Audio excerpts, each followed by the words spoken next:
माझं एकच आव्हान आहे का मी जवळजवळ 400 ते 500 कुटुंबांचं पत्र दिलेलं आहे, पत्र देणार पण आहे।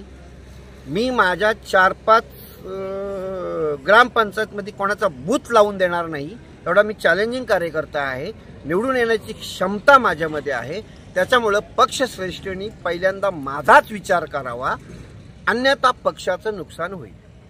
माझी जवळजवळ राजकीय दृष्टिकोनातून, सामाजिक दृष्टिकोनातून जवळजवळ 30 वर्षे त्या ठिकाणी गेलेली आहे आणि नडगावकरांचं माझ्यावरती प्रचंड प्रेम आहे। एकाही शब्दावरती मी त्यांची रिस्पेक्ट करतो आणि ते माझी रिस्पेक्ट करतात। त्याच्यामुळं नडगाव ज्याचा बालेकिल्ला आहे त्याच ठिकाणी त्याचा विजय हा होणार आहे, हे मी आत्मविश्वासाने सांगू शकतो।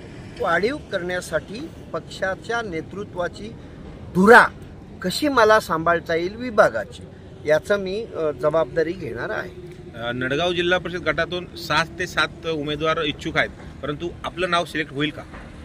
माझं नाव सिलेक्टचा प्रश्नच नाही, माझं फायनल झालेलं आहे। कारण माझी तेवढी पात्रता आहे, माझा अभ्यास आहे, माझी आत्मविश्वास आहे, माझी आत्मपरीक्षण आहे, माझा त्याग आहे आणि माझा अनुभव आहे। माझं मंत्रालयाची सगळी दारं, मला कुठल्याही मंत्र्याला बोलवायला लागत नाही, मी डायरेक्ट जात असतो। या अनुभवाचा फायदा मी त्या गटाच्या तरुण पोरांना, आया बहिणींना मी देणार आहे, एवढा मला विश्वास आहे। शिंदे साहेबांचं माझं पर्सनली आहे, प्रकाश पाटील साहेब एकदम चांगला माणूस आहे, बेर्डे साहेब जिल्हा प्रमुख म्हणून नेतृत्व चांगलं करतात। फक्त माझा एकच विषय आहे का शिवसेनेचा बालेकिल्ला बालेकिल्ला बालेकिल्ला, तरी पण 3-3 वर्ष 3-3 टर्म जर राष्ट्रवादीचा आमदार असेल तर ते दुःखद बाब आहे, त्याच्यासाठी मी प्रयत्न करणार। मी 1998ला दादा कोंडकेंना आणलं, क्रिकेटच्या स्पर्धा म्हणून नाही आणलं। 2004ला मी टकलू आयवंडला आणलं, स्पर्धा म्हणून नाही आलं। मी भगव्या झेंड्याचं काम केलं। मी साबीर शेख साहेबांच्या शिवभक्त सह्याद्री भ्रमणभूषण त्यांच्याकडे 18 वर्ष होतो आणि दिघे साहेबांचा सहवास 3 वर्ष होतो। लोकांना अनेक वया वाटल्यात, त्याच्यामुळे मी पक्षाचंच काम करणार आणि पक्षालाच मोठं करण्याचं मी काम करणार।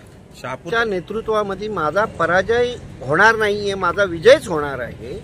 त्यामुळे पक्षाच्या नेतृत्वामध्ये स्थानिक गोरगरीब आणि नवीन पोरांना मी रोजगार निर्माण करून देणार, ज्याच्यामुळे त्यांची घरं चालतील, कुटुंब चालतील, त्यांच्या आजूबाजूचा सहवास चालेल, याची व्यवस्था मी करणार। त्याच्यामुळे पक्ष हा उभारीस येईल, एवढं मी काम करू शकतो।